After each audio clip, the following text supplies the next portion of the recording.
What if I told you the Bible never actually says Satan was in the Garden of Eden? I know it sounds crazy, but stay with me. This might just be the biggest retcon in history. We've all seen the paintings and heard the sermons, but let's go back to the source material.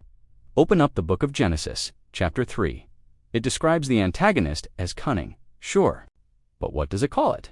It calls it a beast of the field, a snake, just a snake. There's no mention of a fallen angel, no mention of Lucifer, just a clever reptile. Now, things get even more interesting when you look at the original Hebrew. There's a brilliant literary pun happening. The Hebrew word for the snake's cunning nature is aram. At the same time, the word used to describe Adam and Eve's state is aramim, meaning naked or unclothed.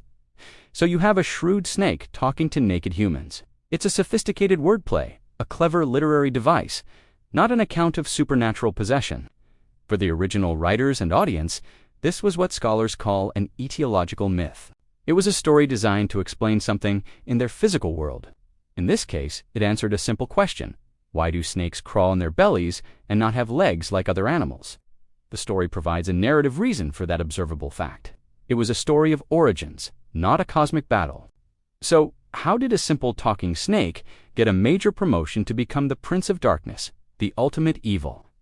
Well, it wasn't an overnight change. This rebranding took over 1,000 years. A huge gap exists between the Old and New Testaments, a period scholars call the intertestamental period. During this time, Jewish thought was evolving.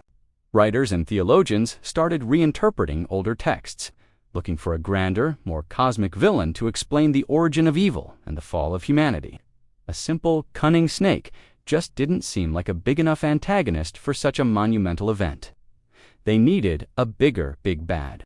This new interpretation eventually solidified by the time we get to the New Testament, specifically in the book of Revelation, chapter 12, verse 9. The text reads, "And the great dragon was thrown down, that ancient serpent who is called the devil and Satan, the deceiver of the whole world." Notice the words, that ancient serpent. This is where the snake from Genesis is officially and retroactively identified as Satan. It's a later author looking back and reinterpreting the Genesis story through a new theological lens. So what does this all mean? It means we've been reading the end of the story back into the beginning for so long that we've forgotten what the original story was actually about. The tradition has become more powerful than the original text. The version of the Bible you think you know might just be the version you were told. History is full of these fascinating shifts in meaning. Thanks for watching, and be sure to follow for more holy history.